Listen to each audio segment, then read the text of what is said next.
Good morning, good afternoon, good evening. This is Alan Burgos from the hashtag Walk with Land channel. Welcome and welcome back to our channel. Guys, if you are not yet subscribed to our channel, please do it so now so that you can be a part of this growing family. We are now 7,677 subscribers. Konti na lang, no? 8,000 na. Sana, no? Sana subscribe lang tayo.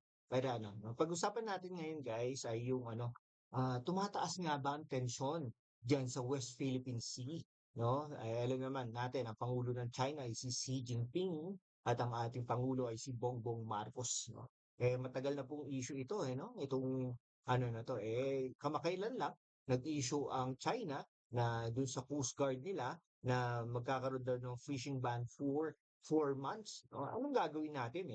'Di ba claim natin 'yan? Nasa EEZ natin 'yan, exclusive economic zone natin. No, bakit kailangan silang magano? 'Di ba dapat tayo, no? Sobrang pagbubuli na ng China sa atin. Eh, wina-water cannon tayo, something like that. Ang daming ginagawa sa atin, ang dami-daming mga fake news na nangyayari, no? Ito, policy ng China na i-detain yung mga trespassers sa South China Sea. Naku po, talagang ano, no? Kasi yung West Philippine Sea, tawag natin dati dyan ay South China Sea, no? Ngayon lang naman talaga tinatawag ng West Philippine Sea, kaya nga po claim yan ng China. No, bakit gano'n 'no? South China Sea, 'no? Ewan ko, hindi ko alam natin diyan 'no, pero nagkakaroon ng escalation of tension. May tension nga ba? Paki-comment naman diyan. Ano ba dapat gawin ng Pangulo ng Pilipinas? Nahihirapan na ba siya magdesisyon with regards to this?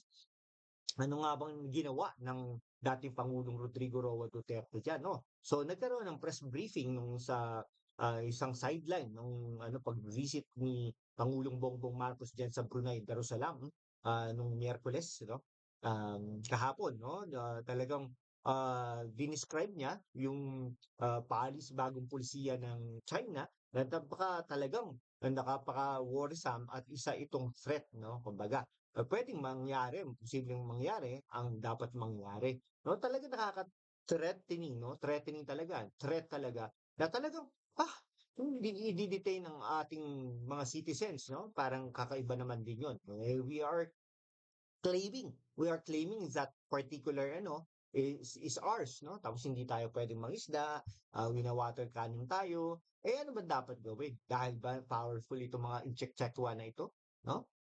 Talagang nakakaano 'no. So talagang, yung remarks ng pangulo ay talagang ginawa niya o sinabi niya ito nung may nagtanong sa kanya na mag-react do sa 4-month fishing ban na gagawin sa South China Sea or sa West Philippine Sea, including parts of the WPS, 'no? Ayan. So talagang yung self-imposed fishing ban is just extension of their claim. Siyempre, 'di ba? Kahit nga tayo dapat nga gano'n, mag-fishing ban tayo, 'no? So ayun, yung media interview niya last May 19, Marcos called Chinese policy against yung trespassers, talagang hindi acceptable, unacceptable.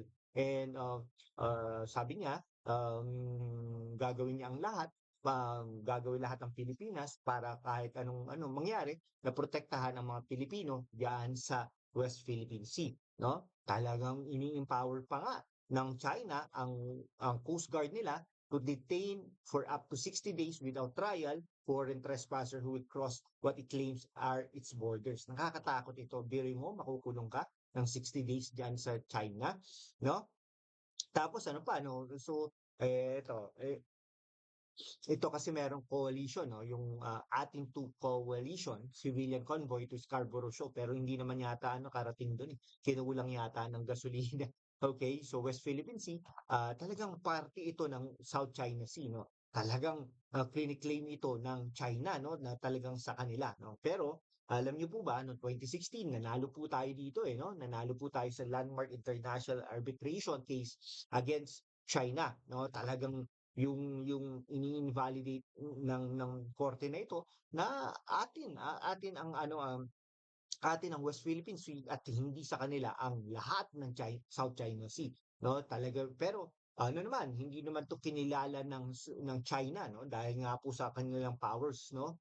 So despite China's continued aggression diyan sa West Philippine Sea na tinuturing natin atin, ay talagang binubuli naman tayo ng mga hinayupak na ito, 'no, ng water cannons, 'no, tapos yung laser pa nakakabulag daw 'yan, eh, 'no, tapos barriers para hindi tayo makapunta diyan sa ating barko, 'no, na naka-station diyan sa West Philippine Sea, 'no. Talagang ginagawa naman talaga ng Pangulo ng Pilipinas, kinausap niya nga pa ito si Xi Jinping, 'no, talagang, peacefully resolve the issue, 'no. So there are some sort of middle ground, uh, para with China para to ensure peace and stability in the area. Yes, of course, there are. Sabi ni Marcos, no, doon sa may mga back channeling efforts to resolve the West Philippine Sea, no. So sinasabi naman ng ating pangulo na talagang itatry nila ang lahat ng mga bagay including exposition of yung pagbubuli ng itong Inchik Chekwa na ito, no. Talagang para maging yung effort nila ay maging successful, no. So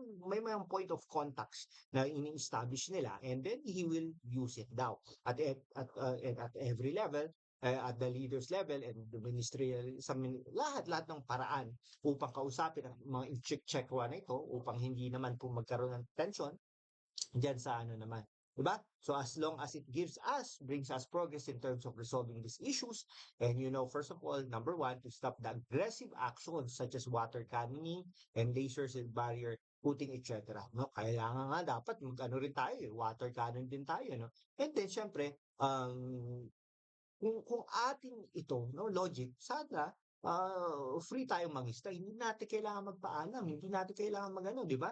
Mag-fish tayo diyan, no? So, gano'n lang 'yon, no? So, ang hirap naman talaga, no? 'Yon. Sige. Salamat po ng marami. Hanggang dito na lang po mga kaibigan ko. Maraming salamat po sa inyong lahat. God bless you all po.